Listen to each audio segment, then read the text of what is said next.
This Israel war has no mercy.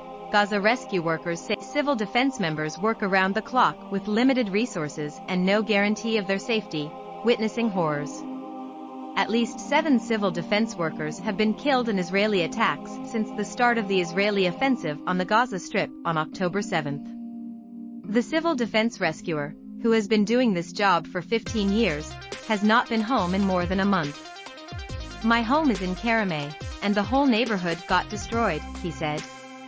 "I haven't had a chance to see my wife and children yet, who are displaced.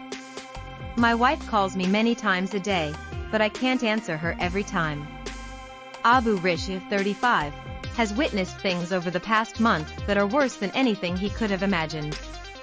The Israeli bombardment of the blockaded Gaza Strip has killed more than 10,500 Palestinians since October 7.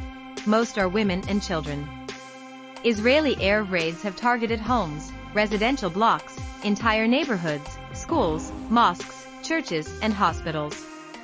"This war has no mercy," Abu Rish said. "We cannot guarantee our own safety." At least 7 rescue workers have been killed. Abu Rish's colleague Mohammed Al-Ghaliz and 5 other civilians were killed in an Israeli air attack on the Al-Tufa police station on Salah al-Din Street in Gaza City. "The hardest thing I've seen is the torn bodies of children, the children under the rubble who we can't reach," Abu Rish said. "Bodies litter the streets. The smell of this city is one of rotting, decomposing bodies." He has also seen people desperate for water drinking from the hoses the civil defense uses to extinguish fires. More than 2,660 people are missing under the rubble, including 1,350 children. "It drives me crazy that we can't save these people," he said. "I've had to tell people that we cannot rescue them. I could see them, but there was no way to reach them. Imagine waiting for death like this." The civil defense is sorely lacking in heavy machinery and equipment needed to move the rubble, his colleague Musla Al-Aswad said.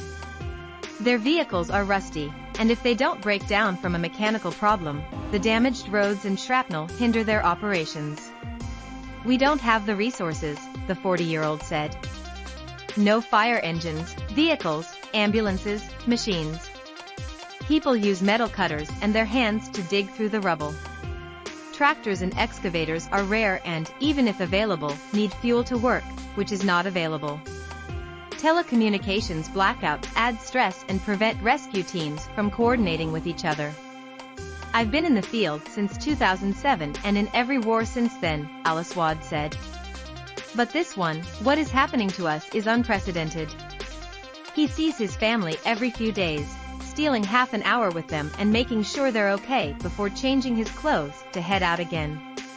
"We are definitely afraid in our line of work, but our determination is stronger," he said. "We took an oath to protect our people." Abu Rish said there hasn't been a single road that Israeli warplanes and tanks have not targeted, and when they strike, it's always more than once.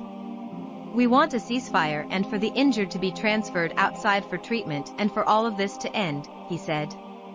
"Enough.